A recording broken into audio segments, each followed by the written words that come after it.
சரி சாப்பிட்டு வேல்மாரல் பூஜையெல்லாம் முடிச்சுட்டு சாப்பிட்டுக்கிட்டு இருந்தேங்க. அப்புறம் பார்த்தீங்கன்னா மாம்பழம் வந்துச்சு. சரி மாம்பழம் எவ்வளோன்னு கேட்டேன். அண்ணே கிலோ 120ன்னு சொன்னாங்க. 100 சொல்லி இப்போ நம்ம 1/2 கிலோ மட்டும் வாங்குறோங்க. நம்ம 2 பேர் தானே, ஓகே 1/2 கிலோ போதுங்க எடுத்துக்கிட்டு இருக்கேன். எதனால நான் ரேட்டு கூட இருக்குது? வரத்து இல்லையா? சீசன் முடிஞ்சிருச்சா? சரி எனக்கு ஒரு 1/2 கிலோ மட்டும் போடுங்க. 1/2 கிலோக்கு பார்த்தீங்கன்னா 4 பழம் நின்றுச்சுங்க.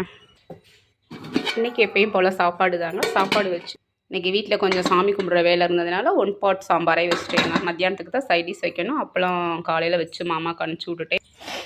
அப்புறம் எப்பவும் போல் இந்த பக்கம் பாத்திரம்லாம் விளக்கி கழுவி பழப்பழன்னு வச்சாச்சு.